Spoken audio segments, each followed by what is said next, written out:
Assalamualaikum warahmatullahi wabarakatuh. Halo semuanya, gimana nih kabarnya hari ini? Tetap jaga kesehatan ya. Nah, pada kesempatan kali ini saya akan membahas mengenai topik pola hubungan sosial dengan teman sebaya, mata kuliah pengembangan media BK oleh dosen pengampu Bapak Didik Kurniawan SPD MPD. Sebelumnya kita kenalan dulu yuk. Halo, perkenalkan nama saya Jasmine Marsha Azahra dari kelas BKA 2021 dengan NIM 21050966042. Salam kenal ya. Adapun daftar isi materi yang akan kita bahas pada hari ini, yang pertama, pengertian hubungan sosial, yang kedua, hakikat teman sebaya, yang ketiga, bentuk-bentuk interaksi dengan teman sebaya, dan yang keempat, keterkaitan hubungan teman sebaya dengan layanan BK sosial. Langsung aja kita simak penjelasannya ya. Nah, sebelum kita masuk ke materi yang pertama, kita bahas dulu yuk, apa sih itu layanan bimbingan bidang sosial? Layanan bimbingan bidang sosial adalah pelayanan yang membantu peserta didik dalam memahami, menilai, serta mengembangkan kemampuan adanya hubungan sosial ataupun interaksi yang sehat dan efektif dengan teman sebaya, anggota keluarga, dan juga masyarakat secara luas. Materi pertama yang akan kita bahas yaitu pengertian hubungan sosial. Nah, teman-teman udah pada tahu belum sih apa itu hubungan sosial? Hubungan sosial merupakan sesuatu yang berkaitan dengan interaksi sosial di masyarakat umum yang sudah ada sejak manusia dilahirkan, lalu berkembang seiring berjalannya waktu. Pada pola hubungan sosial ini melalui adanya proses interaksi sosial, yang pertama adanya kontak sosial, hubungan antar pihak yang saling bereaksi antara satu sama lain tanpa melalui adanya kontak fisik. Lalu yang kedua, adanya komunikasi verbal maupun komunikasi nonverbal. Pada kehidupan sehari-hari, kita lebih banyak menggunakan komunikasi nonverbal. Materi yang kedua, hakikat teman sebaya. Sebenarnya kita udah nggak asing lagi ya dengan kata-kata teman sebaya ini. Tapi apa sih pengertiannya? Teman sebaya diartikan sebagai interaksi sekelompok individu yang memiliki tingkatan usia maupun status yang sama. Atau kita bisa sebut juga dengan teman maupun sahabat.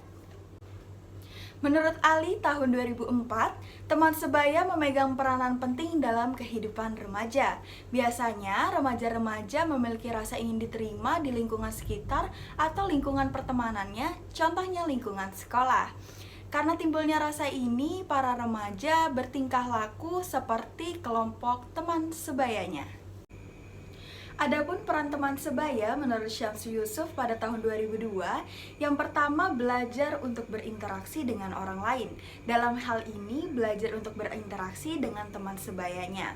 Nah, contohnya seperti berjabat tangan ataupun saling bertegur sapa satu sama lain. Biasanya terdapat beberapa individu yang memiliki sifat yang pemalu ataupun rasa takut untuk berinteraksi dengan temannya. Lalu yang kedua, belajar untuk mengontrol tingkah laku di lingkungan sekitarnya. Pada usia-usia remaja sudah memiliki sikap yang berontak ataupun perubahan emosional yang berbeda-beda. Dalam hal ini, kita harus mengontrol tingkah laku kita dengan lingkungan sekitar. Lalu yang ketiga, ada mengembangkan keterampilan dan minat bakat yang dimiliki. Contohnya saja bisa mengikuti ekstrakurikuler yang ada di sekolah. Dan yang keempat, saling bertukar perasaan atau saling bertukar pikiran. Biasanya usia-usia remaja nih sudah mulai bisa curhat ke teman-temannya ataupun rasa galau, rasa sedih, bingung mau curhat ke siapa, biasanya dia curhat ke teman sebayanya. Lalu yang selanjutnya adalah ciri-ciri teman sebaya. Ciri-ciri yang pertama adalah tidak mempunyai struktur organisasi yang jelas. Kelompok ini kenapa dibilang tidak mempunyai struktur organisasi yang jelas? Karena bersifat spontan dan juga masing-masing individu memiliki kedudukan dan fungsi yang sama. Lalu yang kedua, ciri-cirinya bersifat sementara. Sementara di sini diartikan karena saat lulus kuliah, biasanya kita sudah memiliki tujuan ataupun cita-cita yang berbeda dengan teman-temannya. Ciri-ciri yang ketiga, teman sebaya mengajarkan individu lain mengenai kebudayaan yang luas. Dalam hal ini tentunya kita semua berasal dari daerah dan lingkungan yang berbeda-beda, serta mempunyai keanekaragaman dan kebiasaan atau keunikan yang berbeda-beda. Nah, teman sebaya di sini kita bisa saling belajar ataupun bertukar apa sih yang ada di daerahmu, apa sih yang ada di daerahku. Lalu ciri-ciri yang keempat, anggotanya merupakan individu-individu yang sebaya. Teman sebaya karena terbentuk secara spontan dan tidak dibuat-buat, mempunyai persamaan tingkatan usia dan posisi sosialnya.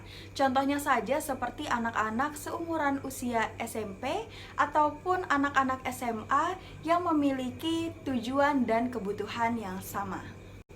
Selanjutnya, materi ketiga yang akan kita bahas mengenai bentuk-bentuk interaksi sosial dengan teman sebaya. John Wiesentrock pada tahun 2007 membagi bentuk-bentuk interaksi sosial menjadi 3. Yang pertama, perubahan individual.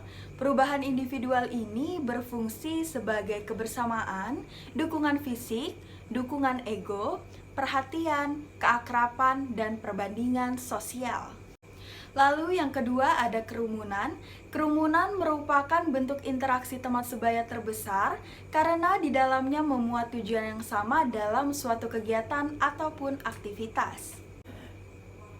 Lalu yang ketiga ada klik. Klik mempunyai ukuran yang lebih besar dan tingkat keakraban yang lebih rendah daripada persahabatan. Selain adanya bentuk-bentuk interaksi teman sebaya, terdapat pula pengelompokan sosial masa remaja, antara lain yang pertama teman dekat.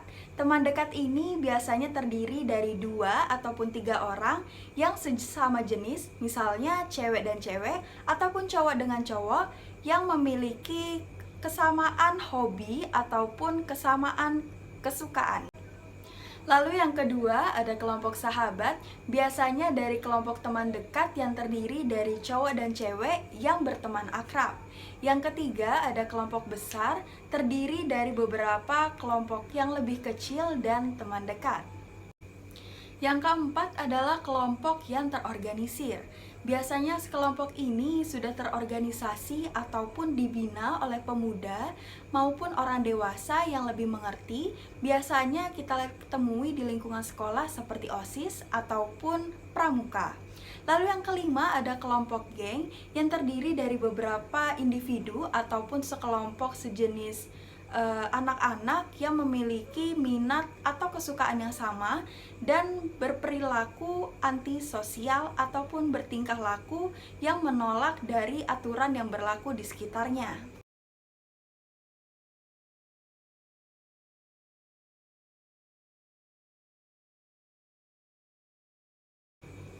Dan materi keempat yang akan kita bahas mengenai keterkaitan hubungan teman sebaya dengan layanan BK sosial.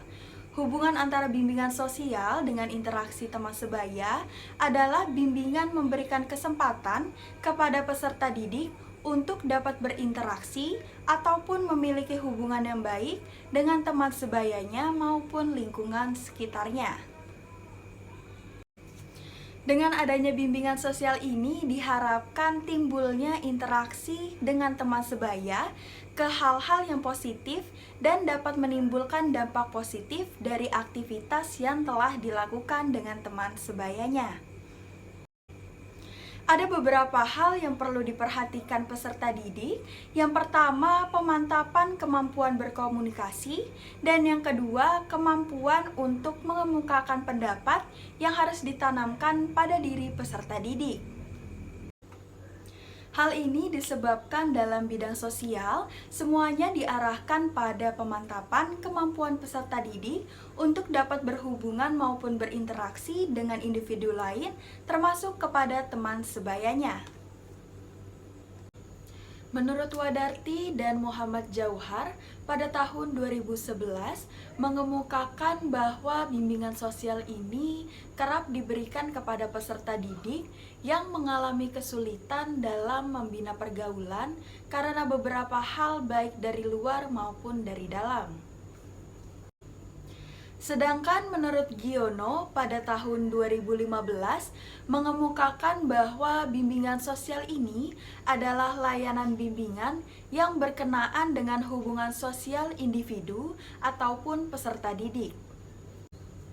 Dari beberapa sumber data maupun survei yang telah dilakukan peneliti, banyak didapatkan hasil bahwa bimbingan sosial ini memang kerap menjadi masalah pada peserta didik karena banyaknya peserta didik yang mengalami kesulitan dalam berinteraksi dengan lingkungannya ataupun dengan teman sebayanya di lingkungan sosial, sekolah, keluarga maupun masyarakat.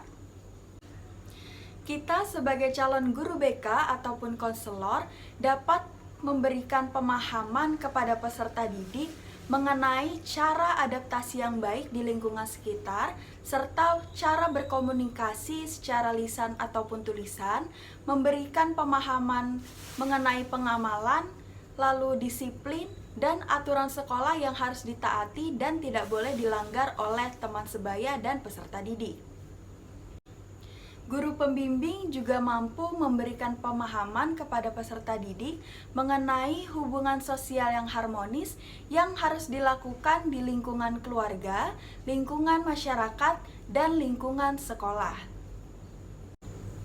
Berdasarkan uji korelasi person correlation antara bimbingan sosial dengan kelompok teman sebaya mendapatkan korelasi yang positif antara bimbingan sosial dengan kelompok teman sebaya.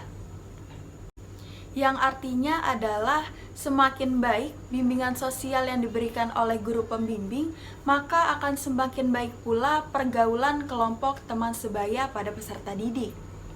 Selain dengan memberikan pemahaman kepada peserta didik, guru BK juga diharapkan mampu mengarahkan ke peserta didik untuk melakukan hal-hal yang baik, didukung dengan adanya dukungan keluarga maupun pihak teman dan pihak sekolah, agar peserta didik ini mampu untuk bersosialisasi yang baik di lingkungan sekitarnya.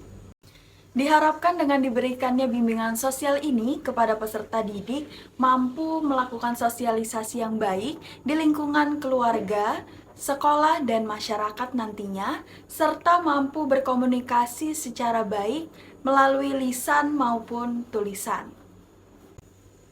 Demikianlah pemaparan materi yang dapat saya sampaikan pada kesempatan kali ini. Kurang lebihnya saya ucapkan mohon maaf. Wabillahi taufik wal hidayah. Wassalamualaikum warahmatullahi wabarakatuh dan sampai jumpa.